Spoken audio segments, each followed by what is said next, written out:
जागो जागो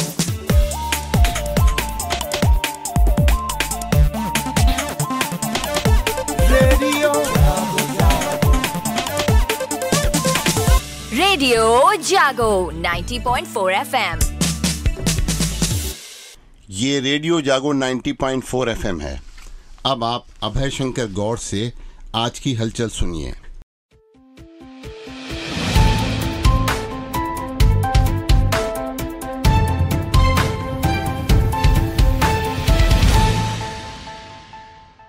राज्यसभा में भी महिला आरक्षण विधेयक पारित हो गया है। देश के राजनीतिक इतिहास में लोकतंत्र के सबसे बड़े मंदिर संसद में 1/3 सीटें आधी आबादी के लिए अब आरक्षित करने वाला विधेयक आम सहमति से पारित कर दिया गया। राष्ट्रपति की मंजूरी के बाद यह विधेयक कानून बनेगा और इसे नारी शक्ति वंदन अधिनियम 2023 के नाम से जाना जाएगा। दिन भर चली चर्चा के बाद रात करीब 10:15 बजे राज्यसभा ने सर्वानुमति से मोहर लगा दी। पक्ष में 215 मत पड़े, विरोध में एक भी नहीं। प्रधानमंत्री ने राज्यसभा में कहा कि महिला आरक्षण बिल पर सार्थक चर्चा हुई है। उन्होंने इसे समर्थन देने के लिए सभी दलों का आभार भी व्यक्त किया।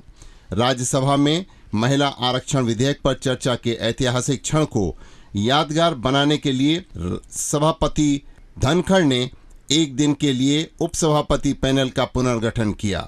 इसमें 13 महिला सांसदों को शामिल किया, जिन्होंने सदन की कार्रवाई का संचालन किया। पैनल में Jaya Bachchan, PT Usha, S फागोन कोनियाक, Saroj Pandey, Rajni Ashok Rawat Patil, doctor Fauzia Khan, Indubala Goswami, Dola Sen, doctor कनिमोज, NBN सोम, कविता पाटीदार, महुआ माझी, डॉक्टर कल्पना सैनी व सुलता देवी को जगह दी गई है। प्रधानमंत्री नरेंद्र मोदी ने महिला आरक्षण बिल को पारित होने की भारत के संसदीय इतिहास में एक सुनहरा क्षण बताया और इस उपलब्धि के लिए सभी राजनीतिक दल के नेताओं और सदन के सदस्यों को श्रेय दिया। भारत और कनाडा के बीच रिश्तों में तल्खी लगातार बढ़ती जा रही है। कनाडा के PM जस्टिस ट्रूडो की तरफ से भारतीय एजेंसियों पर अपने एक नागरिक की हत्या का आरोप लगाने के तीसरे दिन भारत ने कनाडा के नागरिकों को वीजा देने की प्रक्रिया पर अस्थायी तौर पर रोक लगा दी। भारत ने कहा कि ट्रूडो का बयान राजनीति से प्रेरित है। कनाडा आतंकवादियों का सुरक्षित पनाहगार बन गया है और उसके राजनयिक भारत के आंतरिक मामलों में दखलंदाजी करते हैं। भारत में ब्रिटिश राज के दौरान बनाए गए गजेटियर की मान्यता अब खत्म हो जाएगी। सरकार ने आजादी के अमृतकाल में हर जिले में अपना नया गजेटियर बनवाने का निर्णय लिया है। प्रकाशन के लिए सभी जिलाधिकारियों को शासन ने निर्देश दिए हैं। अंग्रेज अफसरों ने अपनी सुविधा के लिए भारतीय समाज का स्तर पर अध्ययन किया था और स्थानीय जिलों का गजेटियर तैयार कराते हुए उसमें सभी तरह की जानकारी रखी गई थी। ब्रिटानी हुकूमत के बाद इस गजेटियर को बदलने के लिए कोई प्रयास नहीं हुए, जबकि इस समय से अब तक तमाम बदलाव आए हैं। नया गजेटियर बृहद सूचना बैंक के साथ संपूर्ण मार्गदर्शिका होगा। राष्ट्रपति द्रौपदी मुर्मू ने उत्तर प्रदेश की आर्थिक तरक्की की मुक्त कंठ से प्रशंसा की है। ग्रेटर नोएडा के इंडिया एक्सपो सेंटर में 5 दिवसीय यूपी इंटरनेशनल ट्रेड शो का उद्घाटन करने पहुंची राष्ट्रपति ने कहा है कि उत्तर प्रदेश की आर्थिक प्रगति सराहनीय है। देश को $5 ट्रिलियन अर्थव्यवस्था बनाने के संकल्प को पूरा करने में उत्तर प्रदेश का अहम योगदान है। इस मौके पर मुख्यमंत्री योगी आदित्यनाथ ने कहा कि यूपी देश का सबसे बड़ा श्रम व उपभोक्ता बाजार है। ट्रेड शो में 2000 से अधिक प्रदर्शक 70 देशों की सहभागिता है। यह नए भारत के नए उत्तर प्रदेश को प्रस्तुत करता है। शहर से लेकर कस्बों तक रिद्धि सिद्धि व बुद्धि के दाता भगवान श्री गणेश महोत्सव की धूम है। श्री विनायक समिति की ओर से अग्रवाल धर्मशाला के पंडाल में संस्थापक सोमेंद्र अग्रवाल सहित श्रद्धालुओं ने भगवान श्री गणेश की आरती उतारी व भोग लगाया। बंशीनगर में गजानन सेवा समिति के पंडाल में बुधवार रात मुंबई से आए हुए इशिता विश्वकर्मा ने भजनों की प्रस्तुति दी। कृपालु साधक डॉक्टर राजेंद्र दत्त मिश्रा के प्रवचन की गंगा भी बही। त्रिलोकीनाथ कंपाउंड में सिद्धि विनायक मराठा मंडल व सराफा कमेटी के पंडाल में रिद्धि सिद्धि की स्थापना हुई। पाली कस्बे में मोहल्ला बिरहाना में मां दुर्गा मंदिर महोत्सव में कलाकारों ने झांकियों की प्रस्तुति दी। शाहाबाद नगर के राम वाटिका चौक गणेश महोत्सव में काशी के विद्वानों ने वैदिक मंत्रोच्चार से अभिषेक कराया। पिहानी के बाबा मनशानाथ मंदिर में श्री सिद्धि विनायक सेवा समिति के गणेश पंडाल में महिला संगीत में गजानन का गुणगान किया गया।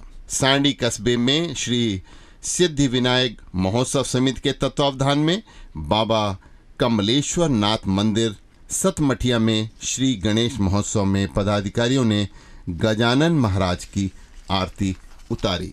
राजकीय माध्यमिक विद्यालय में आधुनिक शिक्षा में तकनीक का प्रयोग करने के लिए वाईफाई की सुविधा उपलब्ध कराई जाएगी।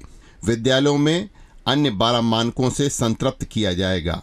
विभाग की ओर से कार्ययोजना बनाकर प्रशासन को भेज दी गई है। जिले में 55 राजकीय माध्यमिक विद्यालय संचालन हैं। इनमें करीब 25,000 से अधिक विद्यार्थी शिक्षा प्राप्त कर रहे हैं। बाढ़ का पानी तेजी से अब कम हो रहा है।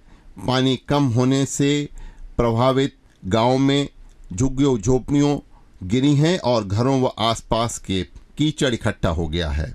प्रभावित गांव के सामने गृहस्थी दोबारा बसाने का संकट भी खड़ा हो रहा है।